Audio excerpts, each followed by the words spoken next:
about, dude. They wouldn't need no help.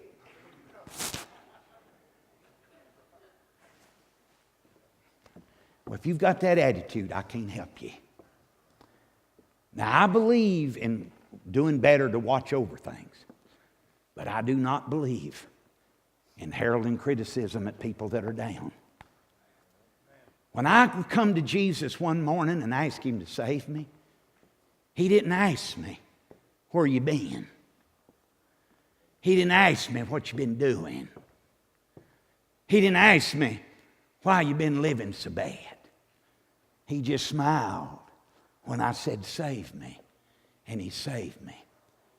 And then He started helping me. You see, when He pulls you up, He'll bless you and He'll help you. And He said, I was in prison, you visited me. I was hungry and you fed me. I was naked, you clothed me. And at the judgment they said, Lord, when in the world did we ever see you incarcerated, hungry, or without clothing? And He said, in that you did it to the least of these, you've done it unto me. What we're talking about in this second point will be growth. When they got across the water and the partnership of Moses and God, the people went forward. Aren't you tired of maybe stagnation? Aren't you tired of not being able to get loose from the chains that hold you? Aren't you weary with the devil overlording you? You that are watching on television, don't you ever think sometimes about your kids? You teachers in education, yeah, we got kids that'll act out. To little school bus drivers, they'll get on your bus of a morning and they might be a little angry. But if you hadn't had any supper yesterday evening and you slept cold, and all you had was the same clothes you had yesterday, and all you heard last night was cussing and fussing, bunch of people partying, you might be a little angry too. We got a crisis going on in our area. And it ain't about, well, we don't like this or we don't like that.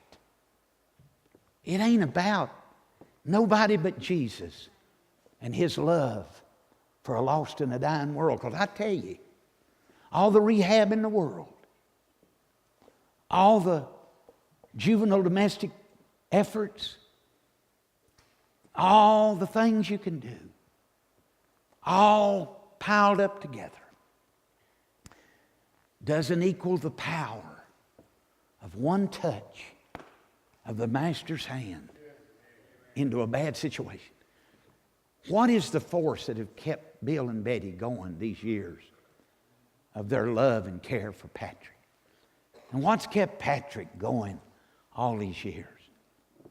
There is a manifestation of love and faith and grace. Success is not in position. Success is not in pleasures. Success is not in all the things that we can get and we can control.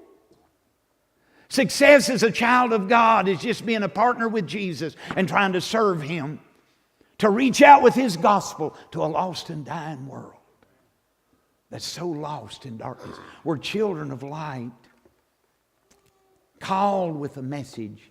Find that particular slide I've got in my mind there, Christy, and put that up about our purpose. He puts us in a position for a purpose. And the purpose is that this world is lost and bound in the darkness of death. Let me ask you this. Have you ever won a soul to God?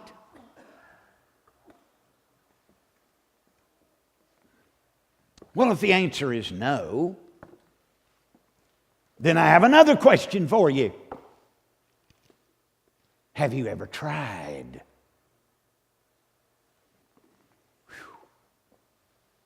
Boy, it's quiet in here. I got another question for you. Have you ever prayed for the lost? Have you ever prayed for sinners?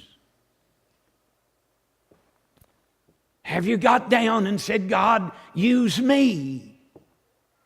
Because like it or not, the thrust of God's work, go into all the world, preach the gospel to every creature. And if the love of God is not operative and functional within me, then according to the 5 chapters of Little John, I don't know God. Because God is love. You were saved. And if you're not saved this morning, let me give you some good news.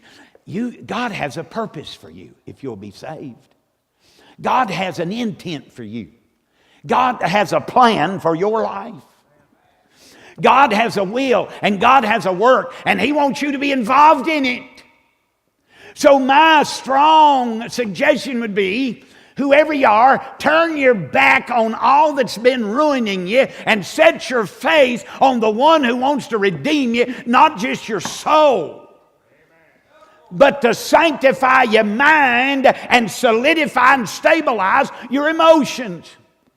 Because there's a slide way on down the line there, Christy, right at the very last. Just put up the last one, I guess, and we'll skip on the way through this thing.